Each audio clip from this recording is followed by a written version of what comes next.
युवा मामले एवं खेल मंत्रालय, भारत सरकार और राष्ट्रीय आपदा प्रबंधन प्राधिकरण के बीच हुए समझौते के तहत देश भर में एनएसएस स्वयंसेवकों को आपदा मित्र के रूप में प्रशिक्षित किया जा रहा है।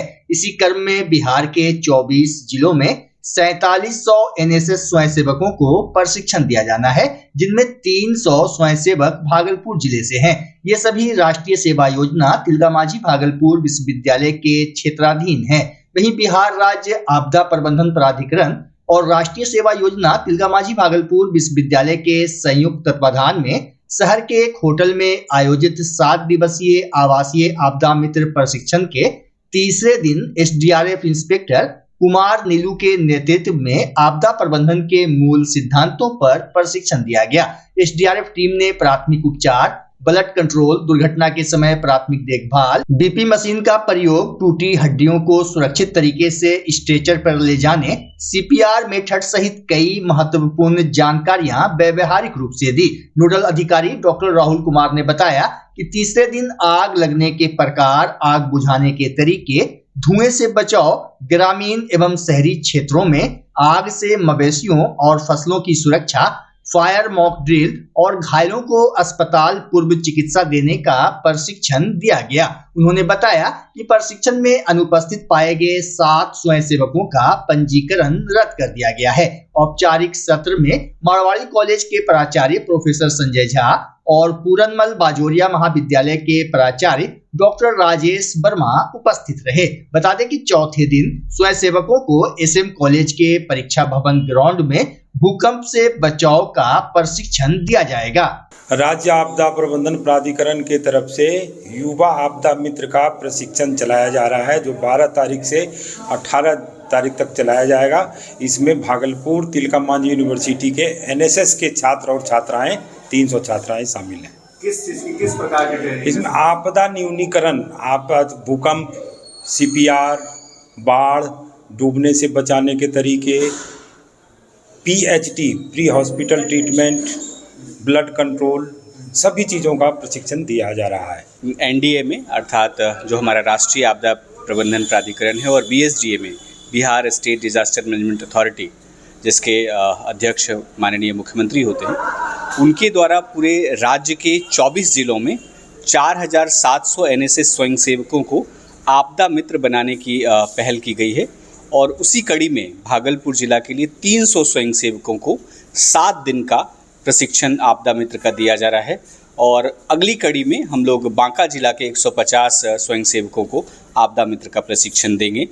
इसमें एसडीआरएफ के हमारे 7 ट्रेनर आए हुए हैं और वो ट्रेनिंग दे रहे हैं, बिहटा के भी हैं और भागलपुर हेडक्वार्टर से भी जुड़े हुए हैं।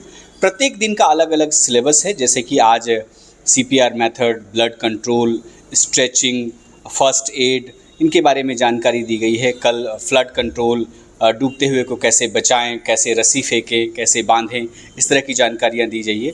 उद्देश्य इस कार्यक्रम का ये है कि कोई भी आपदा के समय जो स्थानीय लोग होते हैं वही सबसे पहले आपदा में पीड़ित की मदद करते हैं। तो एसडीआरएफ या कोई भी फोर्सेस का वेट ना करके आम जो व्यक्ति है, आम जो नागरिक है, आम जो युवा है, वो आपदा में प्रबंधन में और मित्र के रूप में आपदा के पीड़ितों की मदद में काम आ सके। इसी उद्देश्य से भारत सरकार और बिहार सरकार द्वारा ये पूरे देश भर में आपदा मित्र का प्रशिक्षण कार्यक्रम चल रहा है।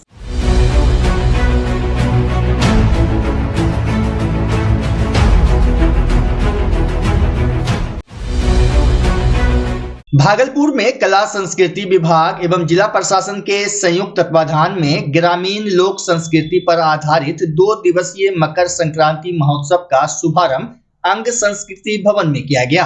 महोत्सव का उद्घाटन जिलाधिकारी डॉक्टर नवल किशोर चौधरी ने दीप प्रज्वलित कर किया। इस अवसर पर उप विकास आयुक्त प्रदीप कुमार सिंह, कला संस्कृति पदाधिकारी अंकित रंजन, जिला खेल पदाधिकारी जय नारायण कुमार, डिप्टी कलेक्टर सहित कई प्रशासनिक पदाधिकारी मौजूद रहे। उद्घाटन समारोह को संबोधित करते हुए जिलाधिकारी डॉक्टर नवल किशोर चौधरी ने जिले वासियों को मकर संक्रांति की शुभकामनाएं दी और कहा कि ऐसे सांस्कृतिक आयोजनों से ग्रामीण लोक परंपराओं को संरक्षण और पहचान मिलती है। उन्होंने स्थानीय कलाकारों को मंच प्रदान किए जाने को सराहनीय बताया। वहीं उप विकास आयुक्त प्रदीप कुमार सिंह ने कहा कि लोक संस्कृति हमारी जड़ों से जुड़ी हुई है और इसे सहेजने के लिए इस तरह के आयोजन आवश्यक है। महोत्सव के दौरान भागलपुर के स्थानीय कलाकारों ने अंगिका लोकगीतों और लोक संगीत की मनमोहक प्रस्तुति दी। रंग बिरंगे सांस्कृतिक कार्यक्रमों ने दर्शकों को भाव विभोर कर दिया और पूरा माहौल उत्सवमय हो गया। मकर संक्रांति के शुभ अवसर पर बहुत शुभकामनाएं और बहुत बधाई। ये मकर संक्रांति के अवसर पर जो आयोजन किया गया है, इसके लिए हम कला संस्कृति विभाग को धन्यवाद देंगे कि उन्होंने बड़ी शुरुआत के रूप में हमारे जो मूल जितने भी पर्व त्योहार हैं, उस पर्व त्योहार को एक उत्साह के साथ एवं कलाकारों के साथ, जिला वासियों के साथ मनाने का नया अवसर। मकर संक्रांति एक ऐसा उत्सव है जब माना जाता है कि मौसम का भी परिवर्तन होता है और साल का भी परिवर्तन होता है। इसे पूरे देश भर में विभिन्न नामों से मनाया जाता है, लेकिन मनाया सभी क्षेत्रों में जाता है। तो ये हमारे देश की एक रूपता को दर्शाता है और ये सदियों से मनाया जाता है।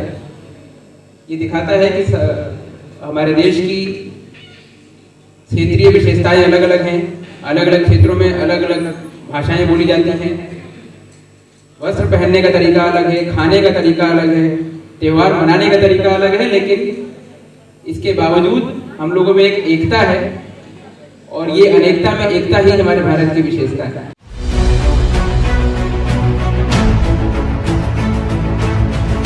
भागलपुर कृषि विभाग की पहल पर जगदीशपुर प्रखंड अंतर्गत बैजानी पंचायत में मंगलवार को एग्रीस्टेक परियोजना के तहत फार्मर रजिस्ट्री शिविर का आयोजन किया गया। शिविर का उद्देश्य किसानों का डिजिटल पंजीकरण कर एक समग्र डाटाबेस तैयार करना है, ताकि केंद्र एवं राज्य सरकार की योजनाओं का लाभ सीधे, पारदर्शी और समय पर किसानों तक पहुंच सके।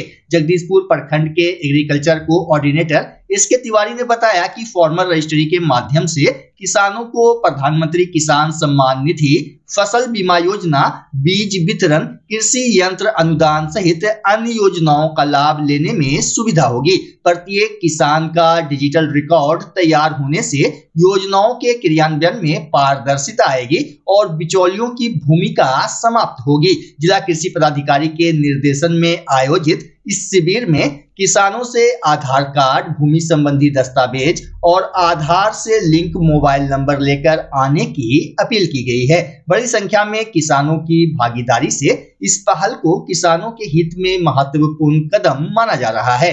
ये कैंप का जो आयोजन किया जा रहा है, हमारे वैसे किसान भाई जो प्रधानमंत्री किसान सम्मान निधि योजना के लाभुक हैं, उनके लिए विशेष रूप से है। साथ ही रैयत किसान जिनके नाम से जमाबंदी रसीद है, उनके लिए भी किया जा रहा है। इसमें हमारे जो भी किसान भाई प्रधानमंत्री किसान निधि योजना का फायदा ले रहे हैं, उन लोगों को हम लोग बुला के या बुला करके फार्मर आईडी तैयार करवाते हैं। इसमें किसान को अपना आधार कार्ड, अपना मोबाइल एवं अपना जमाबंदी रसीद अपने नाम से है तो ठीक है, अन्यथा या उनका पैतृक रसीद भी है तो उससे हम लोग कर रहे हैं। इसमें हमारे कृषि विभाग के तरफ से किसान का आधार कार्ड से ई-केवाईसी किया जाता है। इसके बाद राजस्व कर्मचारी के लॉगिन से यदि रैयत का जमाबंदी रसीद अपने नाम से है तो ई-केवाईसी करके फार्मर रजिस्ट्री आईडी यानी एफआर आईडी तैयार किया जाता है। ये आईडी बनने के बाद वो किसान ऑथेंटिक फार्मर हो जाता है, जो कि इस आईडी के आधार पर हमारे कृषि विभाग के साथ इससे जुड़े जो भी 12-13 विभाग है, उससे जो भी योजना आती है वो फायदा लेने के हकदार हो जाते हैं। प्रधानमंत्री किसान सम्मान निधि योजना के अलावे वैसे किसान जिनके नाम से जमाबंदी रसीद है, वे बैंक में कहीं भी सरकारी गवर्नमेंट जॉब कर रहे हैं या बड़े बिजनेसमैन इनकम टैक्स पेई है या सर्विस से रिटायर पेंशनर है, तो वो अपना जमाबंदी रसीद के आधार पर यहाँ आकर एफआर आईडी तैयार कर लेंगे। उनके लिए प्रधानमंत्री किसान सम्मान निधि योजना नहीं ले सकते हैं। बाकी जो भी हमारे विभाग से जुड़े कृषि विभाग के साथ साथ 13 विभाग है, उससे रिलेटेड योजना जो क्राइटेरिया फुलफिल करेंगे उस हिसाब से उनको मिल जाएगा। मैं एसके तिवारी।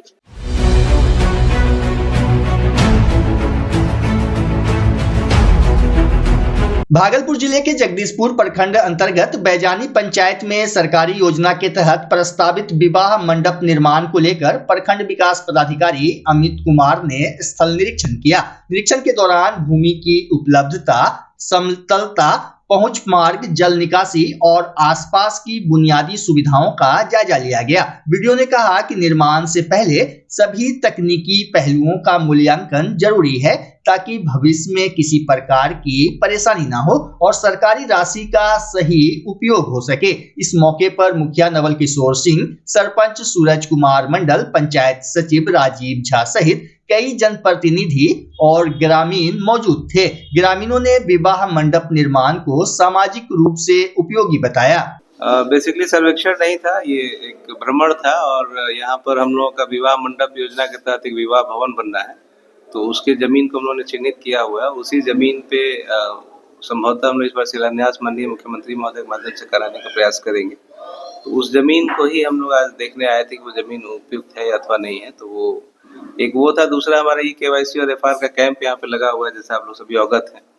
तो उसकी प्रगति भी और उसमें कोई समस्या तो नहीं आ रही, वो सही ढंग से हो रहा है कि नहीं, और वो भी देखना था। और साथ ही चूँकि एक ही परिसर में स्कूल और आंगनबाड़ी केंद्र, हमारा एक आदर्श विद्यालय के लिए प्रपोज हमारा एक स्कूल है पंचानंद जहाँ हम लोगों ने उसका प्रस्ताव भी भेजा हुआ है। तो इन सभी चीज़ों को भी इसी भ्रमण में हम लोगों ने एक बार देखने का प्रयास किया है और आगे हम लोग इसमें क्या कर सकते हैं उसके लिए भी हम लोग एक प्लानिंग कर रहे हैं। इसी के लिए यहाँ पे आ जाए। बरौनी में 47 बिहार बटालियन NCC द्वारा आयोजित 10 दिवसीय संयुक्त वार्षिक प्रशिक्षण शिविर का 13 जनवरी को सफल समापन हुआ।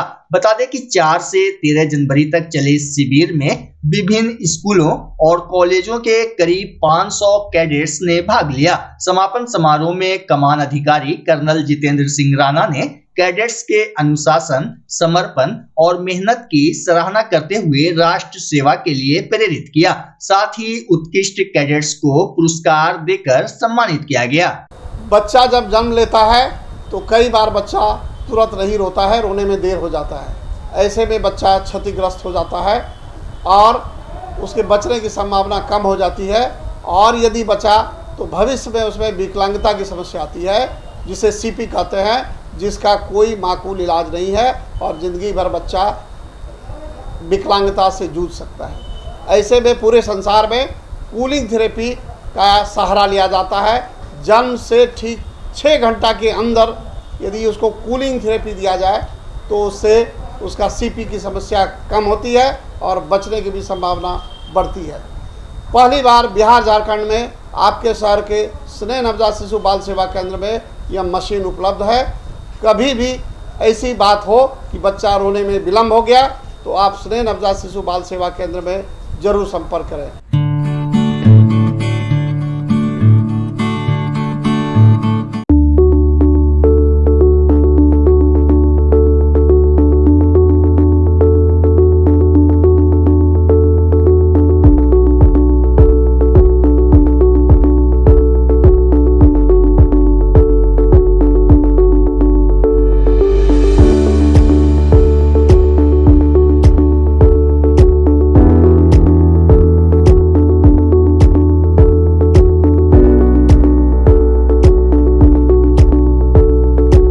वैशाली के पुलिस अधीक्षक विक्रम सिहाग ने बीती मध्य रात्रि हाजीपुर शहरी क्षेत्र में कानून व्यवस्था की स्थिति का जायजा लिया। इस दौरान उन्होंने सदर थाना, नगर थाना, गंगा ब्रिज थाना, औद्योगिक थाना और हथसारगंज OP का भ्रमण कर रात्रि व्यवस्था की गहन समीक्षा की। निरीक्षण के क्रम में SP ने ड्यूटी पर तैनात पुलिस पदाधिकारियों और कर्मियों की उपस्थिति, रात्रि गश्ती, पिकेट ड्यूटी, CCTV कैमरों की कार्यशीलता, मालखाना हाजत और आगंतुक रजिस्टर का अवलोकन किया। उन्होंने रात्रि गश्ती को और अधिक सुदृढ़ एवं प्रभावी बनाने के लिए आवश्यक दिशा निर्देश दिए।